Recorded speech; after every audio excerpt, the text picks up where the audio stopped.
Hey there. I know things might seem incredibly bleak right now, and the idea of finding happiness in the life you're living might feel impossible. I've been in a similar place where every day felt like a monotonous cycle and hope seemed out of reach. But I want to share with you how I managed to find joy and contentment in what seemed like a boring, routine life.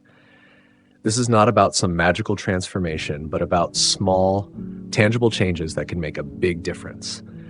For a long time, my life felt like it was stuck on repeat. Wake up, go to work, come home, eat, watch TV, and go to bed. It was monotonous, and I felt trapped in an endless loop. But then I started to see the value in the predictability of my routine. Stability, I realized, could be a source of comfort rather than confinement. I began to make small adjustments to my routine that brought a sense of purpose. Waking up a little earlier to enjoy the quiet morning became a cherished ritual. Sitting with a cup of coffee while watching the sunrise was a simple pleasure that set a positive tone for the day. These small moments of peace and stillness were grounding, providing a sense of calm amidst the chaos of my thoughts. Rediscovering hobbies that I had long abandoned was a turning point. Reading, for instance, became a way to escape and explore new worlds without leaving my home. I started with just a few pages a day, and soon I was devouring books of all genres.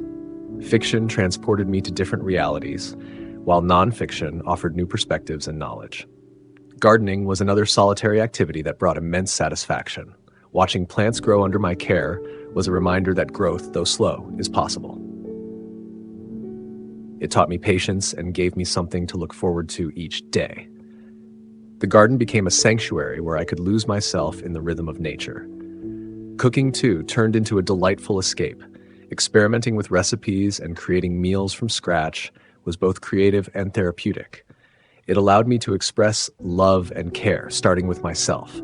Preparing meals became a form of meditation, and sharing them with friends or family, when I could, deepened my connections with them. Mindfulness was a game changer. I had always been caught up in worries about the future or regrets about the past. Learning to focus on the present moment was a revelation. I started with short meditation sessions, which were tough at first, but gradually I began to notice a difference. I became more aware of my thoughts and emotions, and instead of being swept away by them, I learned to observe them without judgment. Walking mindfully was another practice that helped. Instead of rushing from one place to another, I started to walk with intention, paying attention to my surroundings, the sound of leaves rustling, the birds chirping, the feel of my breath. These simple observations helped ground me and made even the most ordinary moments feel special. Even though I'm an introvert, I realized the importance of human connections for my well-being. I started by reaching out to the people who mattered to me, friends and family. It wasn't about grand gestures, but simple, meaningful interactions. We began to have regular catch-ups, whether it was a phone call, a dinner, or a walk in the park. These moments of connection became the highlights of my week. I also found new communities that resonated with my interests. Joining a book club, for example, introduced me to people who shared my love for reading. These new friendships enriched my life and provided a sense of belonging that I had been missing. At work, I made an effort to get to know my colleagues better. Small conversations during breaks, shared lunches, or collaborative projects helped build a supportive network. Work became more than just a place to earn a living. It became a space where I felt valued and connected. Setting small, achievable goals gave me a sense of purpose and accomplishment. I started by identifying areas of my life where I wanted to grow and improve. For instance, I decided to learn a new language. I dedicated just a few minutes each day to practice using apps and online resources. The progress was slow but steady, and each small achievement, like learning new vocabulary or holding a simple conversation, was a victory that boosted my confidence and motivation. Fitness was another area where I set small goals. I began with short, manageable workouts and gradually increased the intensity as I became more comfortable. The physical benefits were evident, but even more important were the mental and emotional boosts. Exercise became a way to clear my mind and release stress. Living in the moment was something I had to learn. I often found myself dwelling on past mistakes or worrying about the future. But through mindfulness and conscious effort, I started to embrace the present. I began to appreciate the little things, the warmth of the sun on my face, the taste of a well-cooked meal, the sound of my favorite song. These moments, though small, became sources of joy and gratitude. There were times when the weight of my thoughts was too much to bear alone. Seeking help was a crucial step. Talking to a therapist provided me with tools to manage my emotions and develop healthier thought patterns.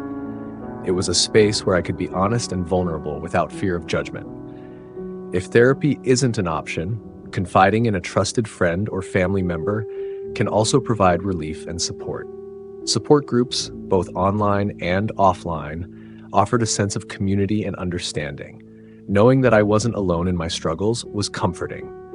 Sharing experiences and coping strategies with others who understood what I was going through was immensely helpful. Perhaps the most important lesson I learned was to be kind to myself.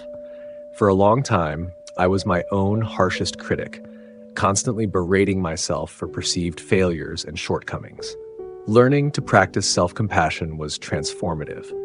I began to treat myself with the same kindness and understanding that I would offer to a friend. This meant acknowledging my efforts, celebrating small victories, and forgiving myself for mistakes.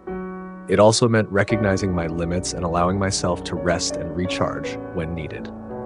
Self-compassion became the foundation of my journey to happiness, providing the strength and resilience to keep going. Lastly, finding meaning and purpose in my life was crucial. This didn't mean discovering some grand mission, but rather identifying what gave my life value and direction. For me, it was about contributing positively to the lives of others, whether through my work, my relationships, or my actions. Volunteering, for instance, became a way to give back to my community and connect with others. Small acts of kindness, like helping a neighbor or supporting a friend, added a sense of purpose to my days. Even my hobbies, like gardening and cooking, took on new meaning when shared with others. Living a happy life doesn't require extraordinary circumstances or dramatic changes. It's about finding joy and contentment in the ordinary moments, by appreciating the small things and making intentional, meaningful changes.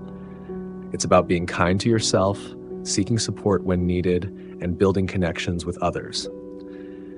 I know it can be hard to see the light when you're surrounded by darkness, but I hope my story shows that happiness is within reach, even in the most mundane and routine lives. It's a journey, and it starts with small steps. You have the strength to take those steps, and I believe in your ability to find joy and fulfillment in your life. You're not alone in this, and there is always hope for a brighter tomorrow.